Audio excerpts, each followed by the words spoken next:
세상에 이렇게 악한데 하나님 왜 가만히 계십니까? 하나님께서 더 적극적으로 또 개입하셔야 되지 않습니까? 왜 이렇게 악한데 세상은 이렇게 비뚤어져 있는데 하나님 아무것도 안 하십니까? 그런 질문을 하죠. 정말 그런 느낌으로 우리 하나님께 다가갈 때가 종종 있구나 하는 생각을 하게 됩니다. 미국 애플사의 창업주인 고 스티브 잡스는 그의 자서전에서 이런 고백했습니다. 내가 왜 교회를 떠나게 되었는가? 그러면서 자신이 중학교 학생 때 그 굶주리는 아프리카 어린이의 사진이 이제 나온 그 잡지 표지를 봤다는 겁니다.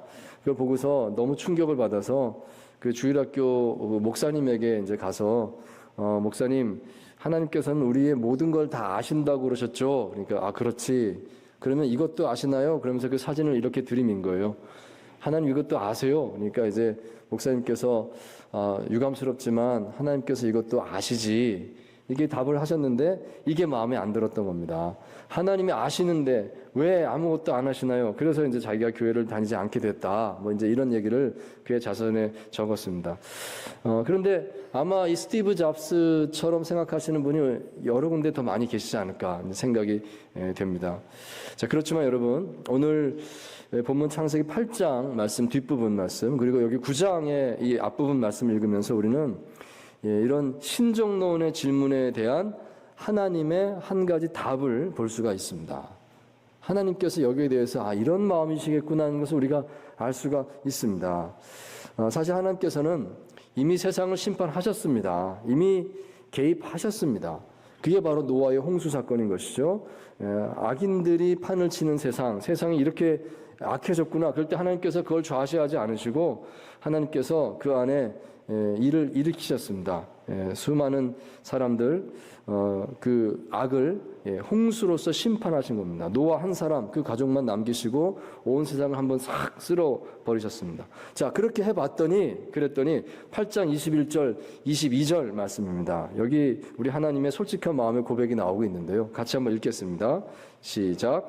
여호와께서 그 향기를 받으시고 그 중심에 이르시되 내가 다시는 사람으로 말미암아 땅을 저주하지 아니하리니 이는 사람의 마음이 계획하는 바가 어려서부터 악함이라 내가 전에 행한 것 같이 모든 생물을 다시 멸하지 아니하리니 땅이 있을 동안에는 심음과 거둠과 추위와 더위와 여름과 겨울과 낮과 밤이 쉬지 아니하리라. 아멘. 자, 노아의 방주의 문이 이제 드디어 1년 만에 열려서 노아와 노아의 가족들, 또 동물들이 다 방주 바깥으로 나왔습니다. 자, 그리고 나서 이 노아가 제일 먼저 한 일은 하나님께 제사 드리는 일이었습니다. 하나님 감사합니다. 그런 마음이었겠죠. 1년이 넘는 기간 동안에 그 방주 안에 갇혀 있다가 이제 막 나와서 땅을 밟았으니 얼마나 감격스럽겠습니까? 하나님 감사합니다. 그 마음으로 제사를 드렸던 것입니다.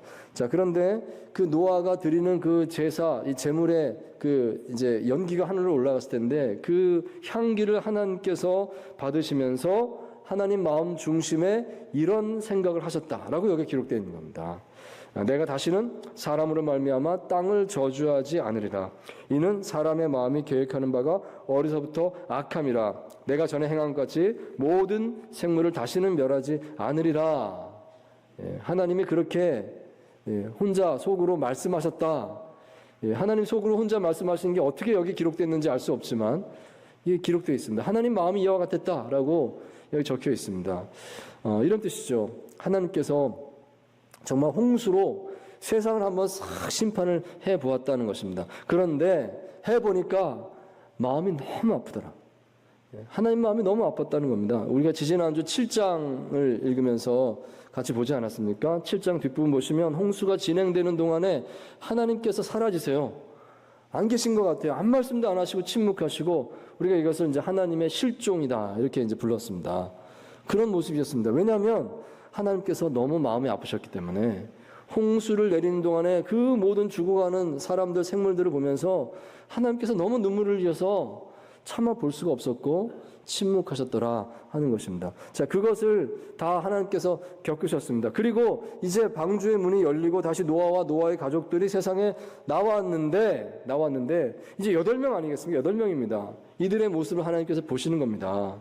보시는데 8장 21절 중간 부분에 이렇게 기록되어 있습니다. 사람의 마음에 계획하는 바가 어려서부터 악함이라 되어 있습니다. 즉 인간 안에 그 뿌리 깊게 들어있는 죄성을 하나님이 보셨다는 것입니다. 세상을 다 쓸어버리고 다 깨끗하게 정화하고 이제 그나마 가장 그 중에서 선하다는 사람 노아와 노아의 가족들이 남았는데 이들을 바라보시는데 인간은 역시 죄인이구나 이게 보였다는 겁니다. 그러면 하나님 마음속에 드는 생각이 이것이죠. 또다시 몇백 년 지나면 다시 그런 세상이 되겠구나.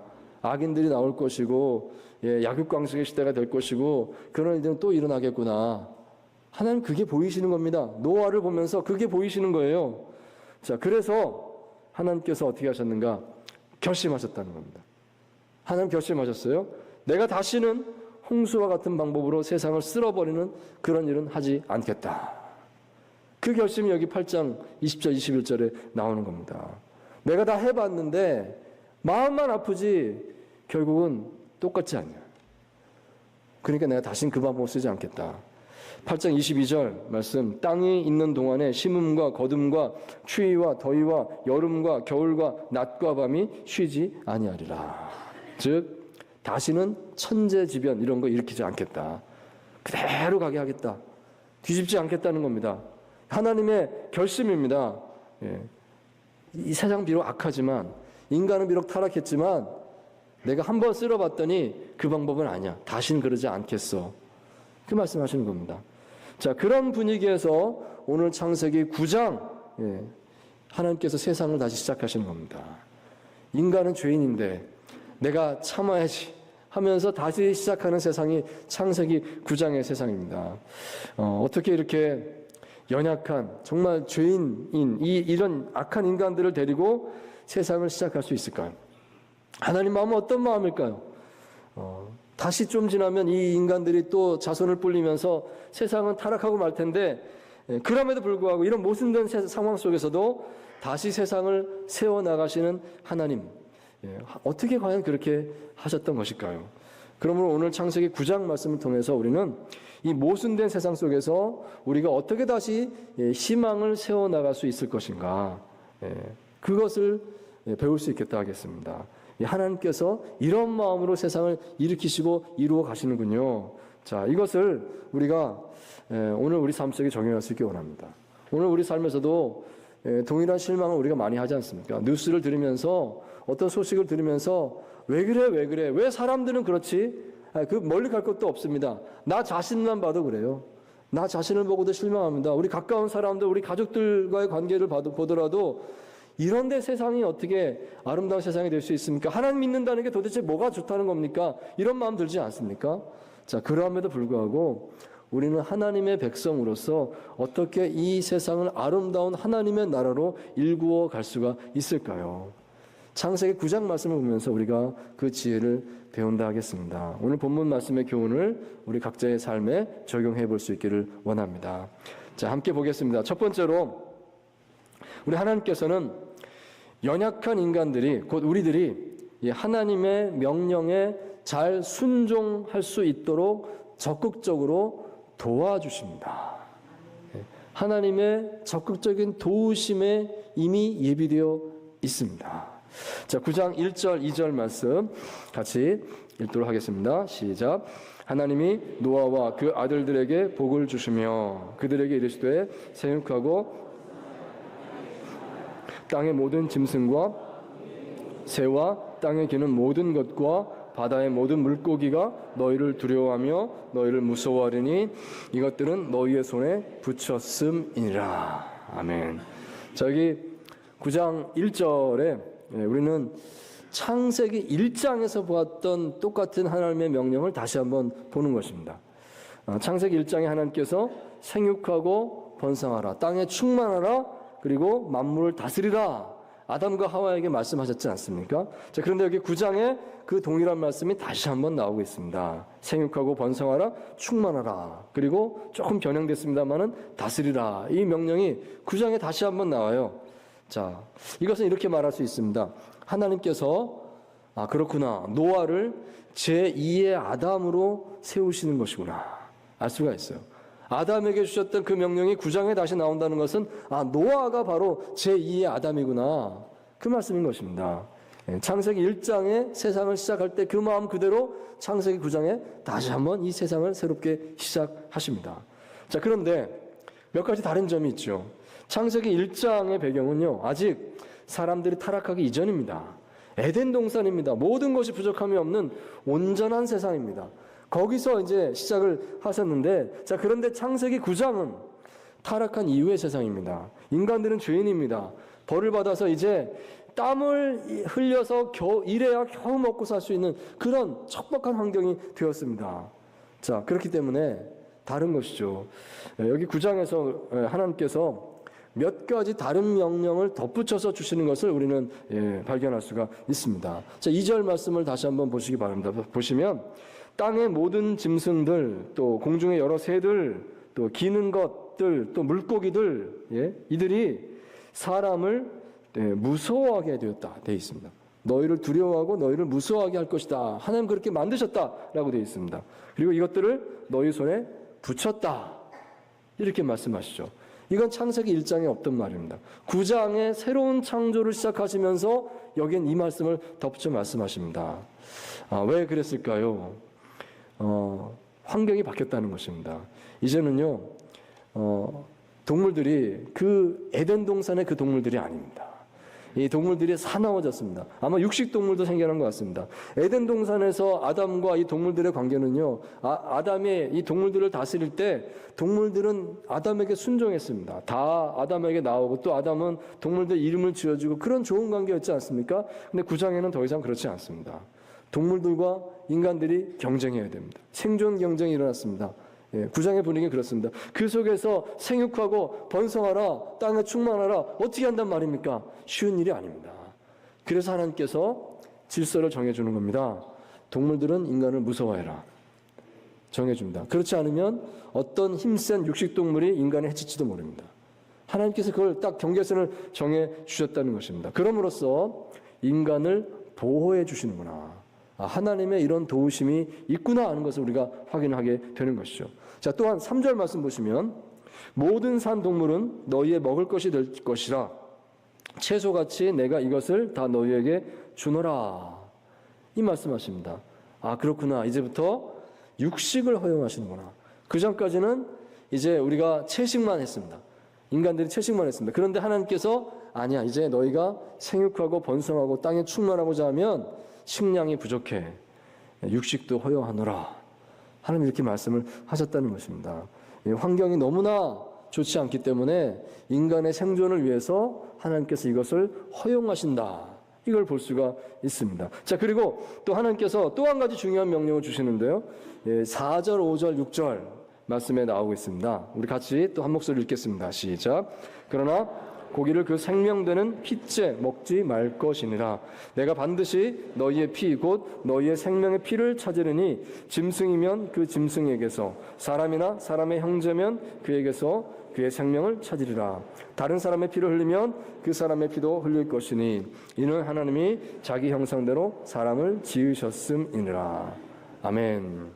자, 고기를 먹는 것을 허용하시는데 피째 먹지 말라, 제한 조건을 두십니다. 창세기 1장에도 제한 조건이 하나 있었습니다. 다 먹되 선악을 알게 하는 나무의 그 열매는 먹지 마라 하셨는데요, 맥락이 같습니다. 창세기 9장에서도 다 먹어라, 육식도 해라. 그런데 이것만 안 된다, 한 가지 맞습니다. 그게 뭐냐면 피를 먹지 마라. 그 이유는 피가 곧 생명이기 때문이다 말씀하십니다. 하나님께서 딱 제한을 걸어두시는 겁니다. 그럼으로써 생명을 존중하는 마음을 가져라 하는 것입니다. 이 악한 세상, 타락한 세상 이제 살게 그래도 하나님께서 기회를 주십니다. 하지만 이것만은 기억해라, 생명은 소중한 거야.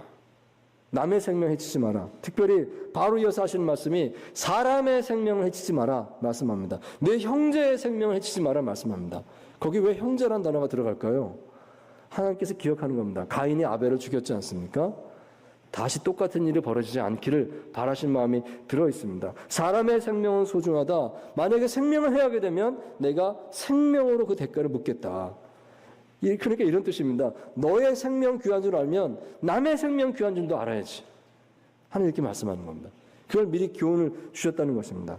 자, 여기서 우리가 확실하게 알게 되는 것은 하나님의 도우심이다 하겠습니다.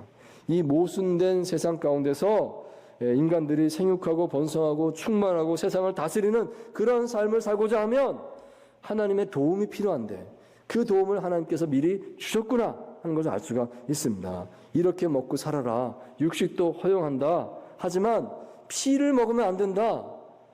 생명이 소중하다. 하나님께서 미리 이 테두리를 쳐주시면서 살 수 있도록 도와주신다는 것입니다. 여러분, 이 속에서 우리는 이 타락한 세상 가운데서 하나님께서 세상을 그래도 운영해 가시는 하나님의 마음을 느끼는 것입니다. 다시는 심판하지 않겠다 하셨어요. 하지만 그래도 이들이 제대로 살아가려면 서로 죽이는 세상을 만들면 안 되지. 그래도 겨우겨우 살아가지만 육식도 해야 되지만 그렇다고 그래서 서로의 생명을 소중히 여길 줄 알아야지. 하나님께서 이것을 이렇게 딱 도와주시면서 살 수 있게 만들어 주셨다는 것입니다. 여러분, 이러한 하나님의 도움이 있는 세상 속에 우리가 살고 있다는 것을 꼭 기억하시기 바랍니다. 세상은 악해요. 잘못된 건 투성입니다. 그렇지만 하나님의 도우심이 있다는 걸 꼭 기억하십시오. 하나님 도우심이 있습니다. 비단 여기 성경에 적혀있는 이것뿐만이 아니겠죠. 분명히 우리 시대에 맞는 도움을 하나님께서 계속 주시는 줄 믿습니다. 여러분, 우리가 크리스천으로서 열심히 주의 뜻에 따라서 순종하겠습니다라고 그 순종의 현장에 들어가면 우리는 하나님의 도우심이 정말 세상 가운데 있구나 하는 것을 확실하게 피부로 느끼게 됩니다. 그걸 알 수가 있어요. 여러분 이미 경험을 많이 하셨지 않습니까? 저도 한 가지 경험을 나누자면 그렇습니다. 아, 하나님은 정말 도와주시는구나. 제가 대학 시절에 그 완도 밑에 보길도라고 하는 섬이 있는데요. 거기 전도 여행을 간 적이 있습니다. 저희 학교에 이제 크리스찬 청년들 몇 사람이서 이렇게 팀을 구성을 해서 우리나라 안에 아직 교회가 없는 마을을 찾아가서 거기 가서 봉사하자 이제 그런 봉사 활동을 했던 적이 있어요. 그 보길도라고 하는 곳에 한 마을에 교회가 없다. 그래서 거기 가서 우리가 여름 성경학교를 해주자. 아이들 모아서 전도하고 그러면 거기 교회가 생길 수도 있지 않을까. 그런 마음으로 이제 우리가 가서 봉사 활동을 한 겁니다. 아직 교회도 없는 지역에 이제 들어가려니까 걱정이 됐습니다. 누가 우리를 반겨줄까? 누가 우리를 도와줄까? 걱정이 됐죠. 그런데 가서 보니까 다 있었습니다. 하나님께서 예배해 놓으신 도우심이 다 있었습니다. 거기 그 마을에 이장님이 우리를 너무나 반겨주셨습니다. 육지에서 대학생들이 와서 우리 아이들 가르친다라고 하니까 너무 기뻐하셨어요. 그래서 장소도 마련해 주시고 거기 폐교된 분교가 하나 있었는데 그 분교의 자리를 마련해서 아이들 성경학교를 할 수가 있었습니다. 숙소도 마련해 주시고 또 그 이장님이 얼마나 잘해 주시는지요. 배도 태워 주시고 또 거기는 이제 전복 양식장이 있었는데 전복 요리를 아주 맛있게 마음껏 먹을 수가 있었습니다. 아, 그렇구나. 마음에 느꼈습니다. 하나님께서 도와주신다는 게 이런 거구나. 경험했습니다. 여러분 정말 그렇습니다. 우리가 세상은 어둡다, 악하다, 이런 악한 사람들이 판치는 세상, 심지어 크리스찬들 모습에도 우리가 실망할 때가 있지 않습니까? 그럴지라도 내가 하나님 뜻대로 순종하겠습니다라고 나 자신을 드릴 때 현장에 가보시면 하나님의 도우심을 느끼신 줄 믿습니다. 하나님의 도움이 반드시 있다는 것을 기억하심으로 오늘 우리 삶에 꼭 소망을 가지시는 저 여러분 될 수 있기를 바랍니다. 자, 두 번째 봅니다. 두 번째로 하나님께서는 우리의 필요에 아주 세밀하게 응답하십니다. 심지어 우리 감정까지도 돌보시는 하나님이시다 하는 것을 생각하시기 바랍니다. 자, 9장 11절 말씀 또 같이 읽겠습니다. 시작. 내가 너희와 언약을 세우리니 다시는 모든 생물을 홍수로 멸하지 아니할 것이라. 땅을 멸할 홍수가 다시 있지 아니하리라. 아멘. 자, 여기 언약이라고 하는 단어를 눈여겨보시기 바랍니다. 내가 너희와 언약을 세우리니 이렇게 말씀하십니다. 하나님께서 인간들과 의도적으로 언약을 맺기 원하셨다 하는 것입니다. 왜 그러셨을까 생각이 들죠? 왜 언약 얘기를 갑자기 하실까? 이게 당연한 것 같습니다. 하나님께서 왜 그러셨는지 생각해 보면 알 것 같습니다. 이 선교는 하나님의 것입니다. 우리는 한 작은 한 토막에 불과합니다. 선교사님이 그런 말씀을 하시더랍니다. 많이 깨달았다. 이 말씀하는 거 제가 들었습니다. 그러면서 그런 느낌이 들었습니다. 우리도 다 마찬가지겠구나. 우리의 모든 삶이 다 마찬가지겠구나. 내가 뭘 한다라고 생각하니까 걱정하는 것이죠. 그게 아니고 사람이 뭘 하는 게 아니고 하나님께서 하시는 줄 믿습니다. 하나님께서 이루십니다. 우리는 그 하나님의 이루시는 거대한 하나님의 그 능력의 손길의 한 작은 부분으로 쓰임받는 것인 줄 믿습니다. 그렇기 때문에 우리가 안심할 수 있죠. 위로받을 수 있습니다. 소망을 가질 수 있습니다. 세상은 비록 악하지만 하나님께서 포기하지 않는 한 반드시 하나님 나라가 이루어질 줄 믿습니다. 사랑하는 여러분, 우리가 이런 하나님의 마음을 가지고 이 세상을 바라볼 수 있기를 원합니다. 우리 하나님께서 도와주십니다. 우리가 알지 못했던, 그러나 우리가 그 현장에 뛰어들면 경험하게 되는 그 하나님의 도우심이 반드시 있음을 꼭 기억하시기 바랍니다. 우리 하나님께서 언약을 세우셨습니다.